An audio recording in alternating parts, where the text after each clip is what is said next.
प्रभु जगन्नाथ की चमत्कारी दुनिया का सबसे बड़ा रहस्य। 22 सीढ़ियों में से तीसरी सीढ़ी का सच क्या है? मुख्य द्वार की तीसरी सीढ़ी पर कोई कदम क्यों नहीं रखता? प्रभु जगन्नाथ की दुनिया में कौन सी गलती भूल कर भी ना करें? देखिए सिर्फ धर्म ज्ञान पर।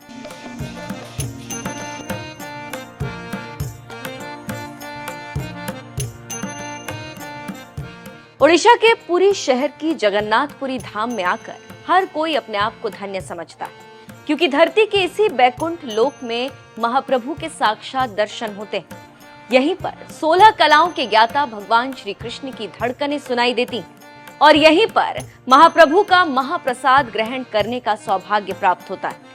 यहीं से जगत का उद्धार करने नगर भ्रमण पर निकलते हैं प्रभु जगन्नाथ। हर साल भाई बलभद्र और बहन सुभद्रा संग मौसी से मिलने प्रभु जगन्नाथ गुंडिचा मंदिर पहुंचते हैं। प्रत्येक वर्ष 16 पहियों पर सवार प्रभु जगन्नाथ के दिव्य रथ को खींचने के लिए लाखों की संख्या में भक्तों की भीड़ उमड़ती है और हर बार भक्तों के कष्टों को काटने के लिए उनके बीच आते हैं प्रभु जगन्नाथ। आम से खास हर किसी के मन में धरती के इस बैकुंठ लोक में आकर महाप्रभु के दर्शन करने की इच्छा होती है।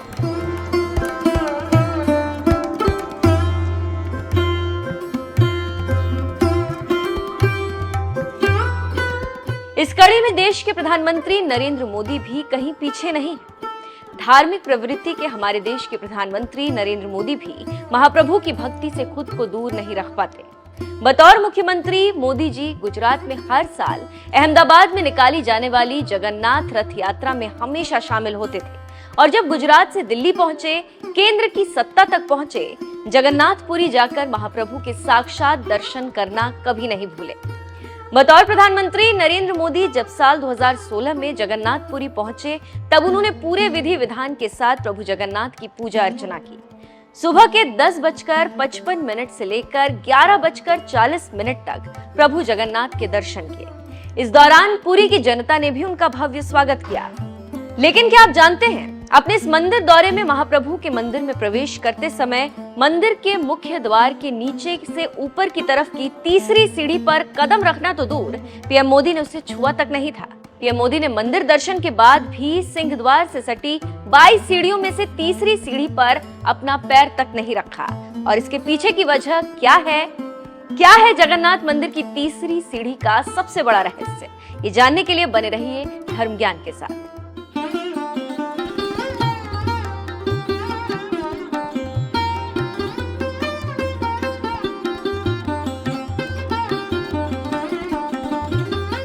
जगन्नाथ मंदिर की तीसरी सीढ़ी का सबसे बड़ा रहस्य। क्या तीसरी सीढ़ी पर विद्यमान है यमराज? तीसरी सीढ़ी को छूने से क्यों डरती है दुनिया? देखिए सिर्फ धर्म ज्ञान पर।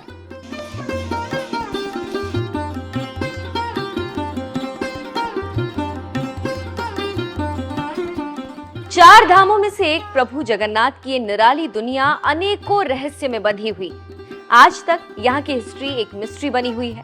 सिंह द्वार से प्रवेश करते ही समुद्र की लहरों की आवाज कहाँ गुम हो जाती है? प्रतिमा में मौजूद ब्रह्म पदार्थ किसका धड़कता हृदय है? और नील चक्र के पास मंदिर का शिखर ध्वज हवा के विपरीत ही क्यों लहराता है?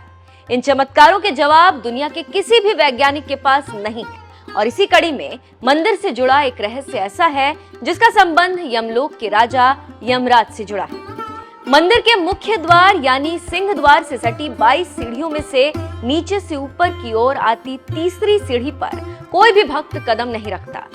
भक्त भूलवश इस पर पैर न रखे, इसके लिए इस तीसरी सीढ़ी को अन्य सीढ़ियों की तुलना में काला रंग किया हुआ है और इसी सीढ़ी पर यमशिला मौजूद है। कहते हैं महाप्रभु के दर्शनों के बाद इस तीसरी सीढ़ी पर पैर रखने की मनाही। ऐसा इसलिए क्योंकि व्यक्ति के पुण्य उसी वक्त क्षीण हो जाते हैं। इसके पीछे की पौराणिक मान्यता ये कहती है, जब भगवान जगन्नाथ के दर्शन कर लोग पाप मुक्त होने लगे थे, ये देखकर यमराज भगवान जगन्नाथ के पास पहुंचे और कहा, भगवान आपने पाप मुक्ति का ये बहुत ही सरल उपाय बता दिया है। लोग आपके दर्शन कर बड़ी ही आसानी से पाप मुक्त होने लगे और कोई भी यमलोक नहीं आता है। यमराज जी की बात सुनकर भगवान जगन्नाथ ने कहा कि आप मंदिर के मुख्य द्वार की तीसरी सीढ़ी पर अपना स्थान ग्रहण करें। जो यमशिला के रूप से जाना जाएगा।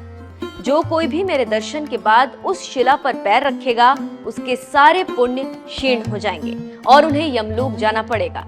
यमराज को दिए अपने इस वचन से अब जो कि प्रभु जगन्नाथ भी बंधे हुए हैं, इस कारण पूरी दुनिया महाप्रभु के दर्शन तो करती है, लेकिन दर्शनों के उपरांत मुख्य द्वार की तीसरी सीढ़ी पर उतरते समय पैर नहीं रखती। तो अगर आप प्रभु जगन्नाथ के दर्शनों के इच्छुक हो तो मंदिर से लौटते वक्त प्रवेश द्वार की तीसरी सीढ़ी पर भूल कर भी अपना पैर मत रखिएगा।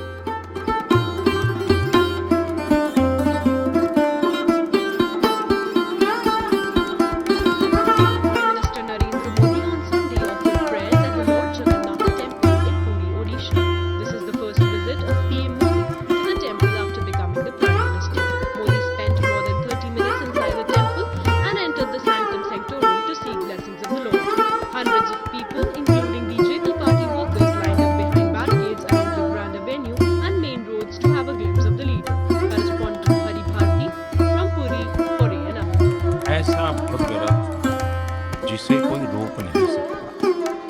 इस जगन्नोट का डिक्शनरी मीनिंग में भी ये पाया जाता है कि जगन्नाथ के रथ के साथ में से ही ये शब्द का उद्भव हुआ। और इसलिए हम समझ सकते हैं कि दुनिया ने भी जगन्नाथ इस यात्रा को अपने अपने तरीके से किस प्रकार से महात्मा स्वीकार किया। भगवान जगन्नाथ की यात्रा के अवसर पर मैं सभी देशवासियों को शुभकामनाएं देता हूँ और साथ साथ भगवान जगन्नाथ जी के आशीर्वाद गरीब जनता पर बरसे, किसानों पर बरसे, वर्षा अच्छी हो, ये भगवान जगन्नाथ जी के आशीर्वाद बने रहे, यही मैं प्रार्थना करता हूँ।